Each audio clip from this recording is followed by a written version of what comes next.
Hi, and welcome to Action Greensboro's Live 445 session. I'm Candace Martin, the Operations and Communications Manager for Action Greensboro. Today, we're speaking with James Shields. James served as the Director of the Bonner Center for Community Service and Learning at Guilford College from 2001 to 2020, where he 2020, where he earned his undergrad degree in history and African American studies. His interest in the Underground Railroad dates back to his days as a student of noted Guilford professor Dr. Adrian Israel. For over 20 years, he has given numerous presentations on the Underground Railroad to local schools and civic groups. James also serves as one of the lead groups for the Underground Railroad tours conducted on the Guilford College campus. He is also known for his work as an actor and director in the drama produced by Snow Camp Outdoor Theater, Pathway to Freedom, which depicts the local history of the Underground Railroad. James is currently promoting his one-man show about Frederick Douglass to be performed in various venues in 2020. James, welcome. Hey, thank you. Glad to be here. So to get started, James is going to take us on a virtual experience and history lesson of the Guilford College Woods and explain the connection to the Underground Railroad. But first, we're going to start with a short educational video. So during the video or during the whole conversation, if you have questions, just post them in the chat and we'll get to them. But James, let's share the video.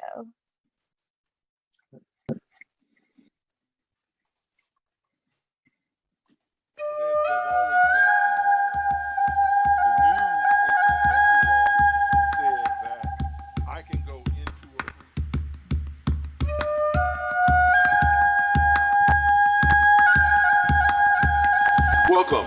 My name is James Shields, and I'm the director of the Bonner Center for Community Service and Learning. And behind me here, you see a 300-year-old tulip poplar tree in the Guilford College Woods. This tree was a witness to those Quakers that ferried enslaved Africans seeking freedom to the north, running from slavery, running from enslavement, running from oppression. We welcome you. We're going to tour these woods. We're going to walk the trails that those people walked. We're going to talk a little bit as they talked. We're going to sing a little bit as they sung together. We're going to come together in fellowship, but we're also going to share knowledge. And we hope that you are inspired as much as the Quakers were inspired, as much as those enslaved Africans seeking freedom were inspired. We hope that you too are inspired. Some say that the term Underground Railroad actually came from slave catchers. The story goes that there was a slave catcher and they were chasing these enslaved Africans through the woods. And all of a sudden they were gone. Dogs had their scent, whole 9 yards, and all of a sudden the dogs were like, where are they? And the guy says, I don't know what happened. It was as if they went on an underground railroad. So that term stuck.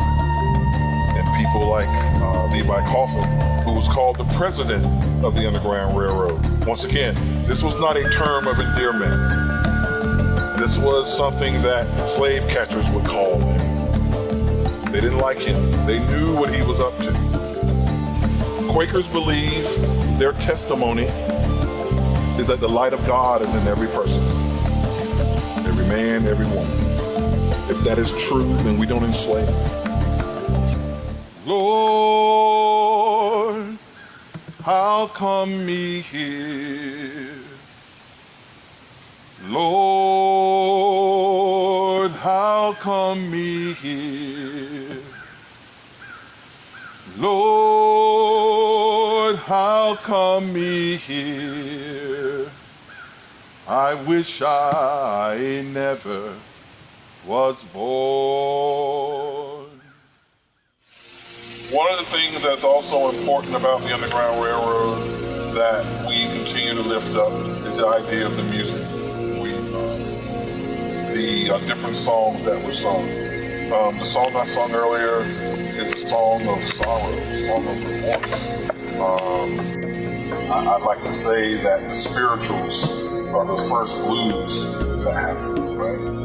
You know anything about the blues? Blues comes from a situation. You just can't just come up with a blues song, right? And so we vent through our music, right? But we also use the music to be in fellowship with each other, right? There's a song, Walk Together. Walk together, children, don't you get weary. Walk together, children, don't you get weary. Walk together, children, don't you get weary. Great camp meeting in the promised land. And a lot of times that song will be sung in the style of call and response, right? I say, walk together, children, and people say, don't you get weary. So I know that you're with me. I know that we're together. And I know that there's some hope. And these are songs that also show that in some cases, they understood this new religion called Christianity a lot better than the people enslaved. They were able to understand the story of the children of Israel and Moses and the Exodus, hoping that someday they too would have an Exodus from the South. They understood the idea of motion, right? And Ezekiel's wheel or Jacob's ladder. That's why they sung those songs.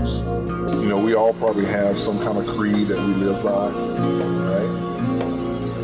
But Martin Luther King tells us, and I'm paraphrasing, that it's not where a person stands in time of comfort, but where do you stand, right, when things become challenging?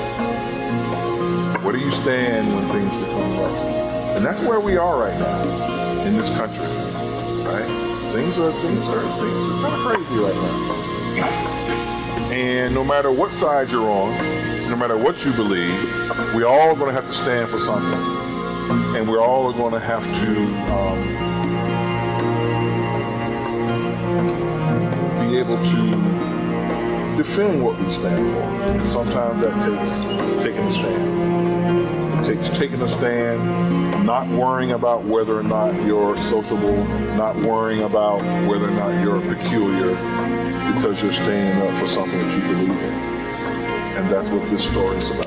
That's what this tree stands for. Thanks, everybody.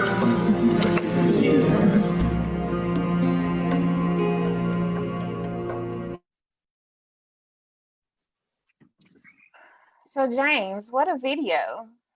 Tell me about how did you get interested in this, in studying the Underground Railroad? You said you have over 20 years of just presenting on this. So what got you into it? Well, I after spending a fair amount of time working in the music business, I decided to go back to school. And I always had an interest in history, even from a little boy, especially from my mom. And we always had books in the house. So I've always was into history. And I knew about the Underground Railroad, but I kind of knew the basics, right? You know, Frederick Douglass, Harriet Tubman, you know, that type of thing. And so when I was looking for a place to go here in Greensboro in terms of getting an undergrad degree in history, I realized at the time, and this is over 20 years ago, that actually Guilford was the only school at the time that was actually offering a degree in African American history. And someone told me, well, why don't you go talk to Dr. Israel? And so I had a conversation with her. She shared with me some of the history of the Underground Railroad. And so, of course, I was just amazed that this history was right here in Greensboro. And so that led me to Guilford College. It led me to be mentored by her. It eventually led me to work with her to do, we used to do reenactments of the Underground Railroad on campus, where we would actually have people come on campus and We had people acting as enslaved Africans, others acting as Quakers, and others acting as slavers and all that. And so we used to do that. And so that really got me into doing the tours on campus, working with her, working with Max Carter, who formerly was the campus minister. And so I learned a lot from both of them. And that eventually also led me to Pathway to Freedom, which is a play that was written about this history. So it wasn't hard for me to really become enamored by this history, and led me to dig deeper in terms of the history. And right now, I think the main thing that we're trying to do is trying to broaden the narrative, right? We all know about the Quakers. We appreciate that work, but we also are starting to find out now that free Blacks, enslaved Africans that lived in the area, and not just here in this area, but all over, up and down the eastern seaboard, they were involved in the Underground Railroad. In fact, in many cases, if you were trying to escape, you never saw a white face, or you did everything on your own. And so that's part of the narrative that we're trying to promote right now. Gotcha. Okay, so before we get too deep, let's set the scene. So I'm on the campus of Guilford College. How do I access the trail, like the site, and how was it like discovered? I don't, or who discovered it? Right. Okay. Well, we know that the reason why we talk about the tree, which is what's behind me, it's a tulip poplar tree. We know that this tree is well over 200 and some years old. And so we know that this tree was a witness to what happened in the woods. Now, how do we know that the Underground Railroad happened in these woods? Well, we have writings from various Quakers. We have writings from Levi Coffin. We have writings from Addison Coffin and Vestal Coffin. And so these are people that are telling us these stories. So we have not just name and dates, but we actually have stories.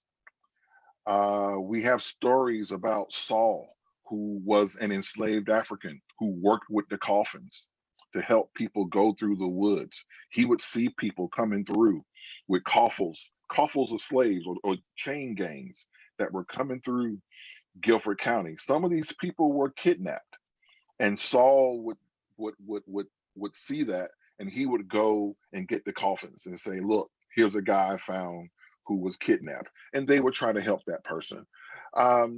So we know that this work happened in the woods. We know that for the most part that the Guilford Woods was the southernmost terminus of the Underground Railroad.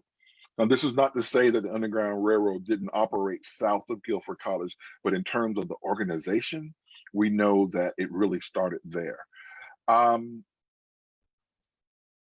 know that this tree has been here for a long time, and we talked to older alums.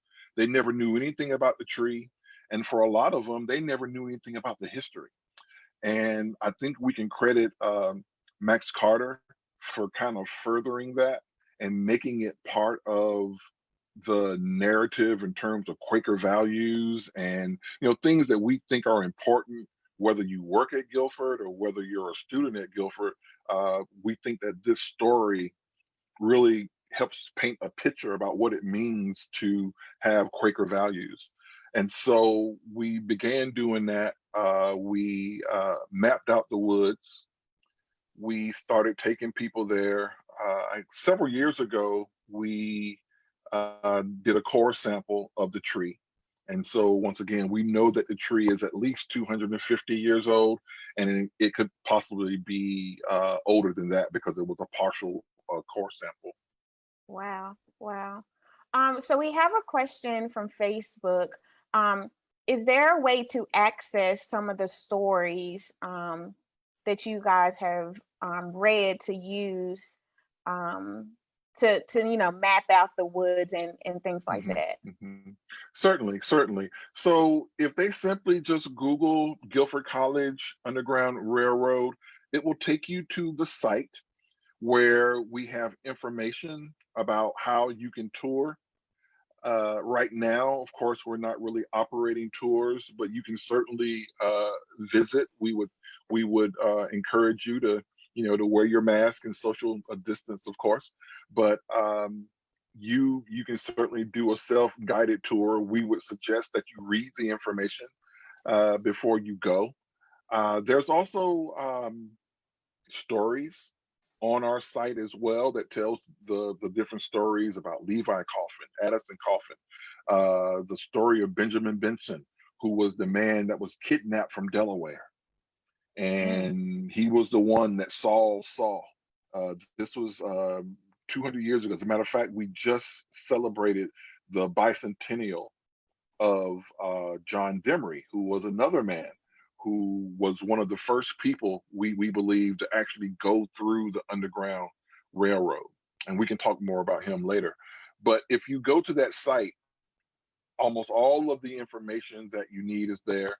I also want to mention that there's a curriculum where professors from Guilford College, faculty from Guilford County schools, they actually worked together to create this K through 12 curriculum, because part of the motivation to do all this in the first place is that we realized that there wasn't a lot of information about the Underground Railroad as it operated here in the Piedmont in the history books. Our students have to take North Carolina history, and we just saw, wow, it's a shame that this is not here.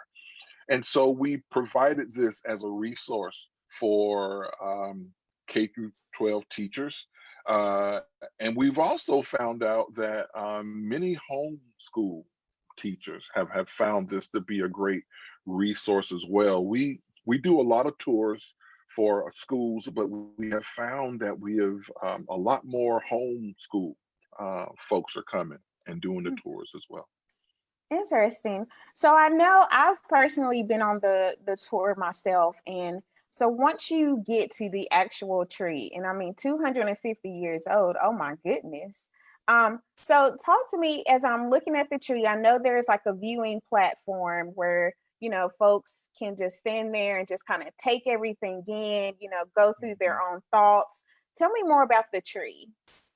Okay. Well, it is a tulip poplar tree. It's like I said, it's over 250 years old. We know that this tree was a witness to the work that happened. And I guess the one story that we tell to kind of give you an idea of why we've made this tree the symbol. Um, Levi Coffin, he wrote a book called the Reminiscences of Levi Coffin, where he basically talks about his work in the Underground Railroad, starting as a young boy in Guilford County, and then later in Ohio and Indiana.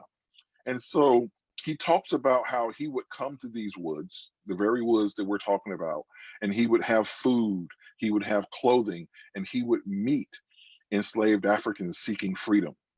And he talked about how he would sit and he would listen to their stories of how cruel slavery was and how they really wanted freedom, or how they really yearned to be with their families that they had been separated from. He also was then introduced to some of the songs that they were singing, so he was really impressed by that part as well.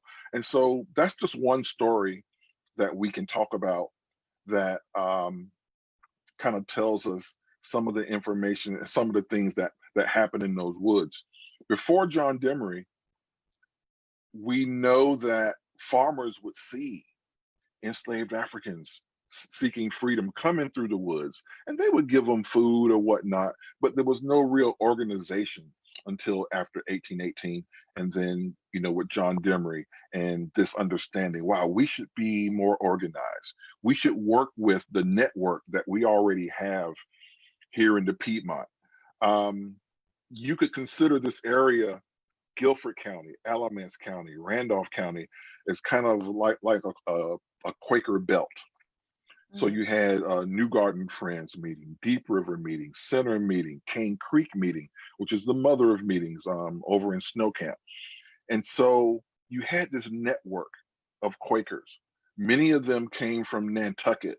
Many of them came here already being very anti-slave. And so that was noted not only in the work on the Underground Railroad, but even pressing from a political standpoint to get the state to abolish slavery. Of course, we didn't do that. But at the same time, Quakers had a huge influence on the area, which is interesting now when we have these conversations about Confederate monuments and things like that. But we're actually sitting in what was known as a spot of heavy resistance to the Confederacy. And a lot of people believe that partly that's partially true because of the influence of the Quakers in Randolph and Guilford and Alamance County. Gotcha. Okay, so you talked a lot about the runaways. So tell me about like how did they know where to go, and like where did they hide? I know you said some of the farmers who saw them, they would feed them, but tell me about that. Well, I think this goes back to the network. Levi Coffin talks about how, as a matter of fact, he says in his reminiscences that slaves knew to come to New Garden. So that's that this whole area, which is now the campus of Guilford College, was known as New Garden. And so people understood that if we can get to New Garden, there will be people that can help us. And so we must assume that, for example, if somebody came through Cane Creek in Alamance County, that they would then be sent farther west to Guilford County and New Garden. And then those folks would be sent farther west and then north. Many people, there are several ways that you could go, but most people would either go up into what is now Winston-Salem. What is it, 52, I think is the highway. Of course, that highway wasn't there then, but you go up that way, you go into Virginia, West Virginia, Kentucky, and then there. Or you could go another route that would take you into Ohio or into Indiana. Many Quakers, especially after 1820 or so, started to immigrate away from North Carolina. And so when they immigrated, many free Blacks and enslaved Africans went with them. So I think people underestimate the ability for enslaved Africans to communicate with each other. Because we didn't have major plantations here in this area, I think the closest huge plantation would be the Stagsville plantation over in Durham. But here in Guilford County, there were no huge plantations. Enslaved Africans, for the most part, were not like chained to their places. They had a little bit of movement. Many enslaved Africans might even have a mate at another farm. And so there were definitely ways for people to communicate. Gotcha. So we're going to stay with communication, but we have one question, and it's about, you talked a lot about Levi Coffin. So can you tell the relationship between Levi and David Caldwell? Okay, that's a good question. So Levi Coffin, born around 1798, I believe, he was a young man. He was introduced to the idea of being an abolitionist at a very young age. At the age of 7, him and his father, they're working on the side of the road. I want to say what was then called the Salisbury Road. And this coffle, a chain gang of slaves, comes through. And they stop to get water. And so as Levi's father is giving water to these enslaved Africans, he asks, why are y'all chained up this way? Because they have seen slaves before, but not chained up this way. And so after the 1800s, as we're steadily pushing Native Americans out of places like South Carolina, Tennessee, Mississippi, Alabama, places like that, you saw more slaves coming through, headed farther south. And so one of the enslaved Africans said that we've been taken away from our families. never to see them again, and were being sent down south, which back then meant harder work. The life expectancy for an enslaved African farther south was not as long as someone, let's say, in Virginia or North Carolina, because the work was just that much harder. And so Levi, at 7 years old, he thought to himself, wow, how would I feel if father was taken away from us? And so that was the beginning of him having this empathy for these folks. I think it's also important to understand that from a Quaker standpoint, Quakers believe that there's that of God in every person. And if that's true, well, then certainly we don't enslave other human beings. Right. And so based on what he had seen from his experience, he had seen the cruelty, and he talks about, as a young boy, how he actually saw a young man who tried to escape and how he was cruelly punished. I think, if I'm not mistaken, his hands were put in a press. And so he saw that, and that motivated him to work with his cousin, to work with his uncles, and work with others to work on the Underground Railroad. So fast forward a little bit, there was a young lady, Edie. Edie was enslaved by David Caldwell. David Caldwell was a very well-known preacher. He also had what they call the Log College.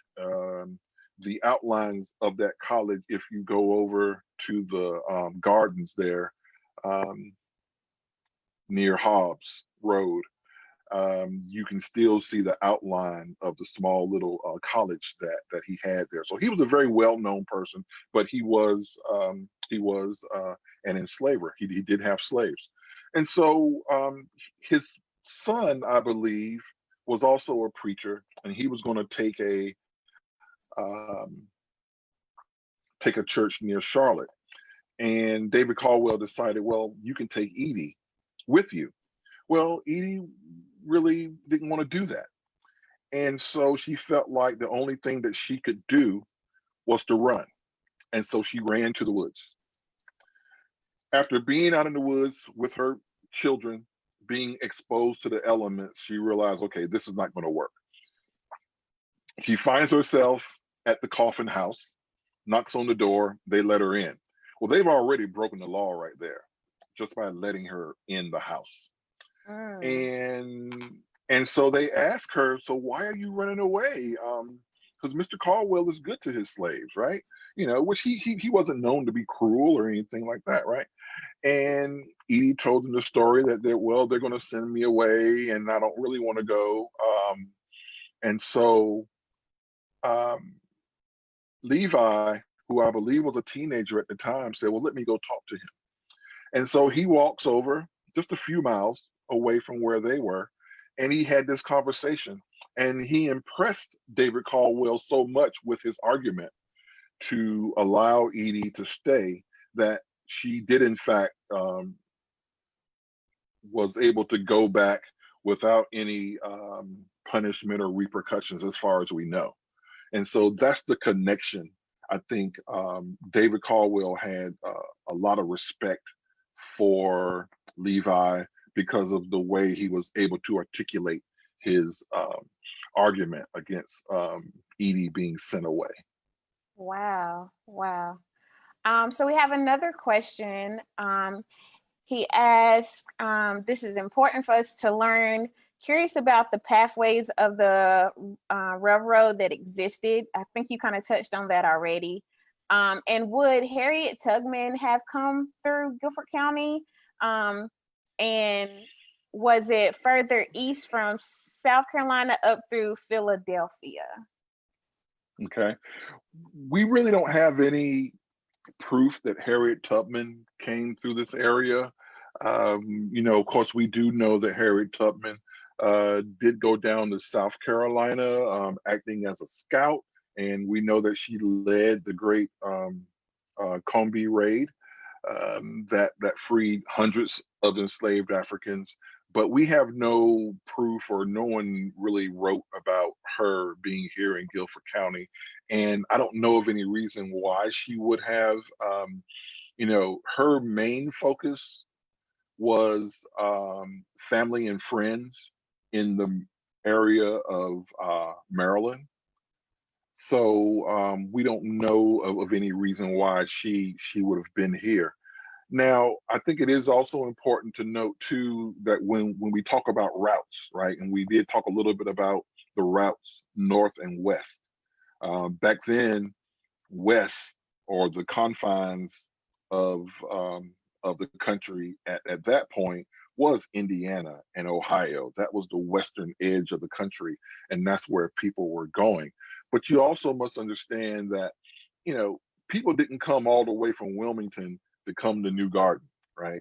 If if I'm in Wilmington, then I'm going to use what I have. And if you're in Wilmington or New Bern, Savannah, Charleston, well, then you're going to try to get on a boat.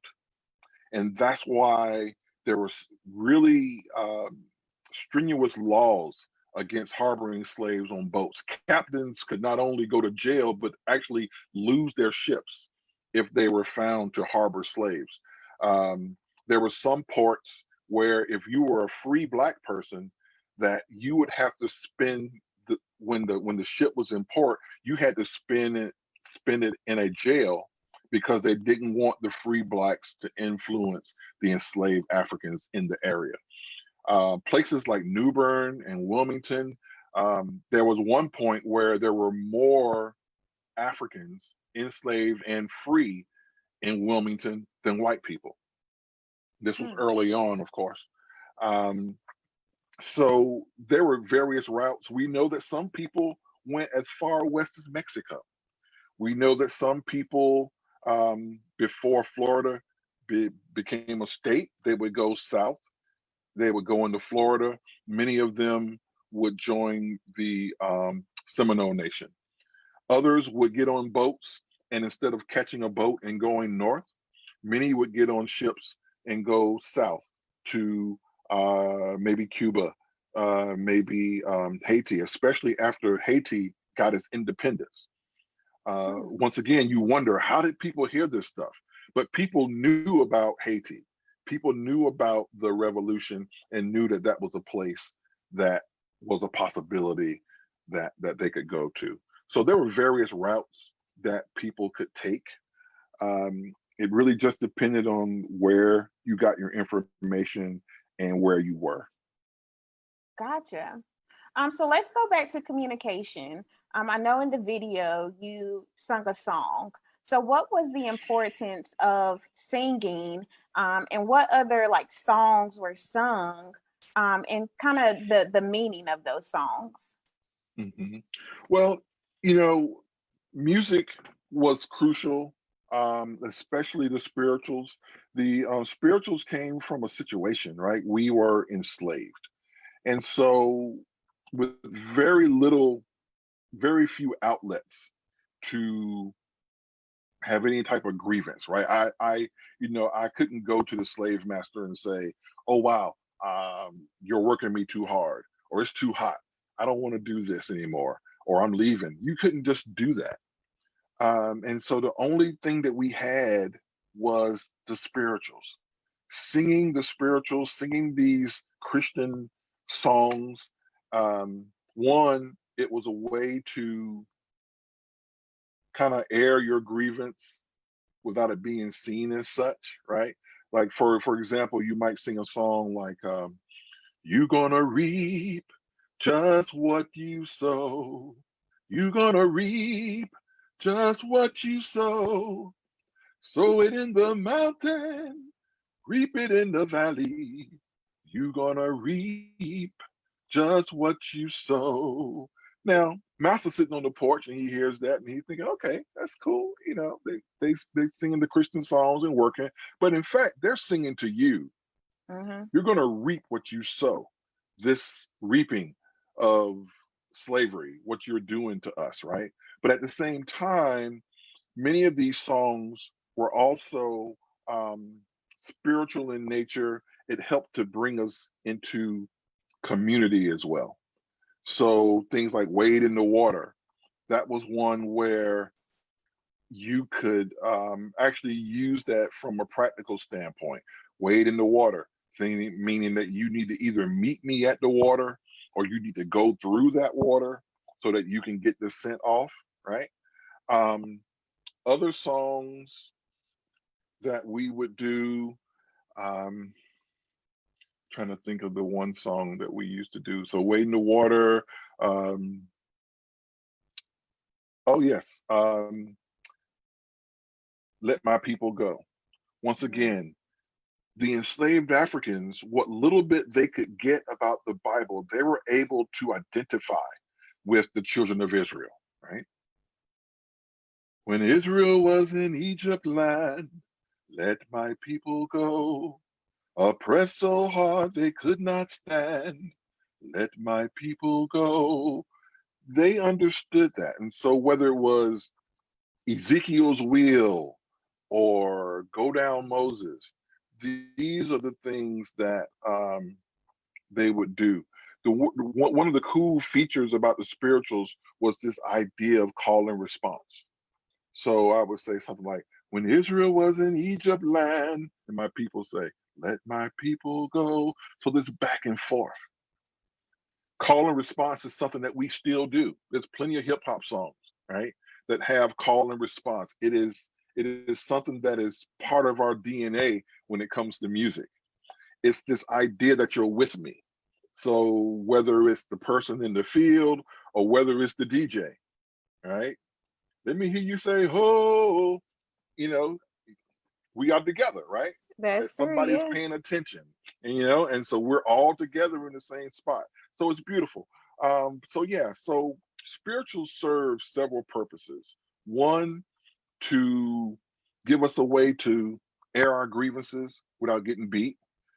Another way for us to come into community in ways that we weren't necessarily allowed to.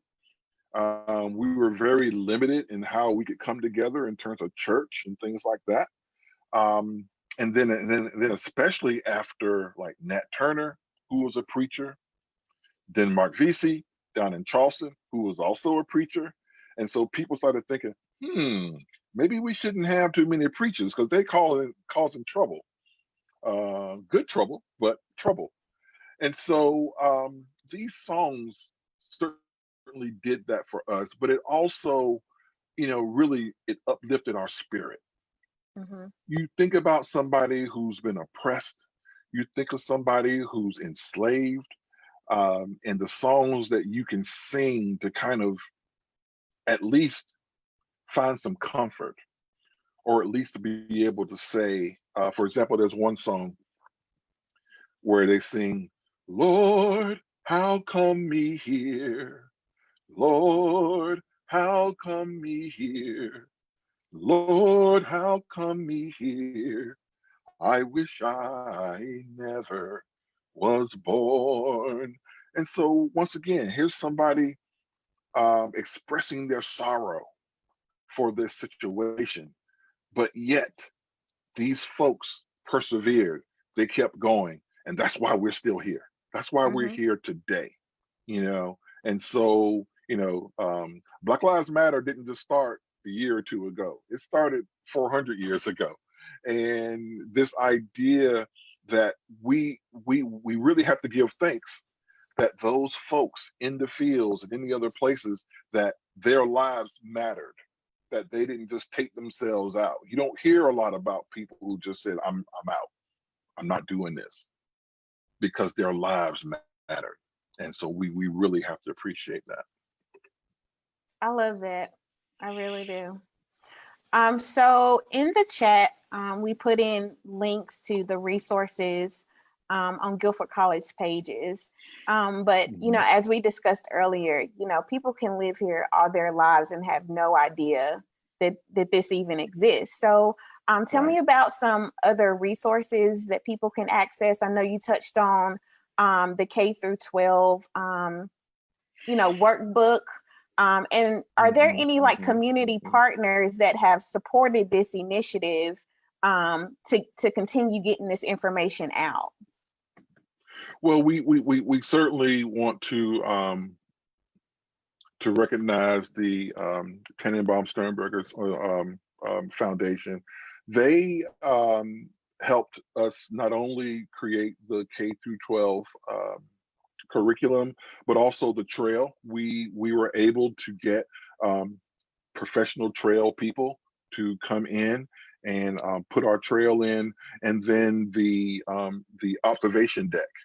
And so that was done because of their generous support. And so we certainly want to give thanks to them.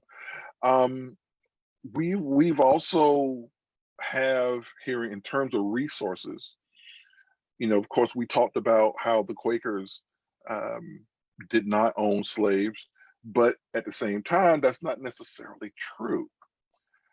If you Google Guilford County slave deeds, and Jeff Thigpen, who was a Guilford grad and the Register of Deeds, he got all those things digitized, working with A&T and some other folks. And so you can go and actually see these deeds and see the names on them. Some of the names are Quaker. Now you say, no, this guy just told us Quakers didn't deal with slavery. Well, true indeed. But if you were free before the 13th, 14th, 15th Amendments, even if you were a free Black, you had no rights. How does one protect themselves in the South if they have no real rights? Because you couldn't testify against somebody. So I could go to a Black guy's house, steal his stuff, and there wasn't a whole lot that he could do about it. I could assault somebody. It wasn't a whole lot that he could do about it. So we had this system called Quaker Free Negroes. Judge William Gaston was the one who kind of gave them the idea to do that, where the only real protection you had was as property. Okay, just like you can't just go and mess with somebody's cow, you couldn't mess with somebody's slave if he wasn't your slave, if he or she was not your slave. So some of the Quaker meetings or churches technically owned enslaved Africans, but they weren't enslaved in name only. Many of them lived, and a lot of this is according to some of the research, the ongoing research of Dr. Israel. Many of these people bought land near Horsepen Creek, Brushy Creek, which is up in that area near the airport. Many of the free Blacks bought land from Quakers, and so they lived in those areas. Some of them, not all, but some of them technically were owned by Quakers, so that they had that protection. Gotcha. James, this is a lot for 45 minutes. Yes, it is. Yes, it is. So for our viewers, I know you mentioned right now the college is not doing any tours. Are there like virtual, like deeper virtual tours, people can look at, or, is it self-guided if they were to access the trail? Yes, it is self-guided at this point. Unfortunately, because of the COVID and everything that's going on, we were actually, well, still are, I assume, we are in partnership with a group from Cornell University, and they are working with us to do some virtual reality stuff, so that at some point when you come through, you simply just need to scan something, and then you can just you will get that information. Maybe myself or Gwen, who's our archivist, or other people will pop up and give you the information. I will say right now, if you go to the trailhead, there is a QR code that will automatically take you to the Guilford College site, so that you can see that information as you walk the trail. So right now, there's really nothing on the trail itself until you get to the platform, and then when you get to the tree. So if you're going to do a self tour, it is important for you to kind of get some of that early information, especially if you're taking kids. Great, So you great, want to be able to talk about the significance as you go down the trail. great. And hopefully once, COVID and everything is over, some viewers can go and get a tour guided by someone from Guilford College. Definitely. So James, is there anything else that viewers need to know about the Guilford College Woods, the Underground Railroad, or just anything that's important that you think people should know that they may not necessarily know? Right. Well, there's so much. And, actually, Dr. Israel used to teach a class on the Underground Railroad. So there's so much that we can tell. But I would encourage people, one, you could read the reminiscences of Levi Coffin, where he talks about his time as a young boy. Pretty exciting stories about some of the things that he did. There are also writings from Addison Coffin. So Addison Coffin talks a lot about some of the work that he did. He further tells the story about the enslaved African Saul, who used to work with them. Saul was eventually sold away, but he found his way back to New Garden, and then he was sent along the Underground Railroad. So yes, so he did help people. He got sold away, but he made his way back to New Garden. So Addison Coffin, Levi Coffin, those are folks that you should be able to find their writings. Once things open up, I would also encourage people to come to the library. We have a lot of primary documents there. So especially for the young people, if you're looking to do research, if you're looking to write a paper about the Underground Railroad, impress your teacher with primary documents and not just he say or she say. So we have those as well. Check out those slave deeds. I think they are just so incredible. There's one story that came out of the deeds of a free Black man who purchased his wife, right? And so we have that deed as well. The late great Logie Meacham actually wrote a song about this man who bought his wife. It's a beautiful song. I hope we have it on video somewhere because it was a beautiful song. And there was an event to celebrate the slave deeds, and he was there for that. So yeah, I think there are some other things that we hope will come down the pike. For example, we hope to bring back Pathway to Freedom, which is a play that was written by Mark Sumner and music from Ann Hunt Smith that speaks specifically to the Underground Railroad as it happened in Alamance County and Guilford County. Levi Coffin's in the play. Catherine Coffin, his wife, in the play.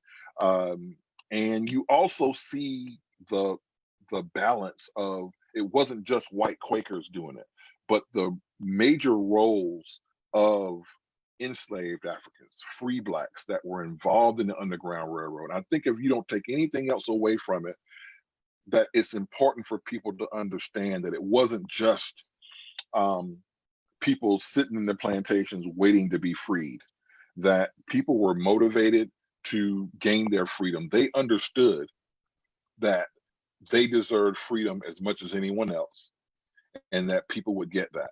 The other thing that I would mention is that we also know that many enslaved Africans, when they tried to escape, they weren't necessarily escaping to freedom, but they were escaping to find their families.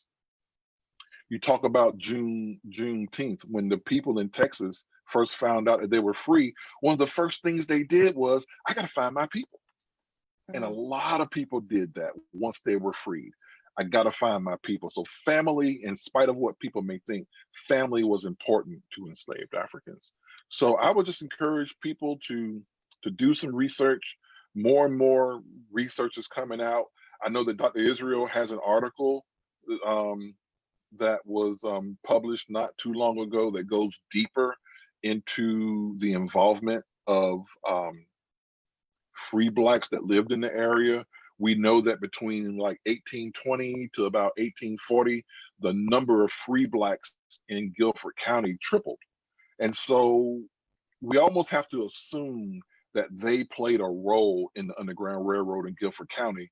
We know that Levi Coffin said whether it was Guilford County, whether it was in Indiana, or whether or not it was in Ohio, one of the first things he did was make connections to the Black community because he knew he needed their help. Got it. Got it. James, thank you so much. This has been some very great content. This will live on the Action Greensboro Facebook page. So you talked about motivation earlier. You know, as a community, we can just share this knowledge so others can continue to learn. Yes. So thank you for your time. For our viewers, for our viewers, next week we'll have an all-level yoga class with Terry Maltsby from Eat, Think, Grow. She'll be on the Downtown Greenway. So we'll get energized and, you know, get our fitness on next week. And James, we hope to bring you back for some more history because 45 minutes just is not enough. I'll be glad to. Anytime. Well, thank you again for your time, and thanks for everybody that tuned in today. You're welcome. Thank you. Thanks.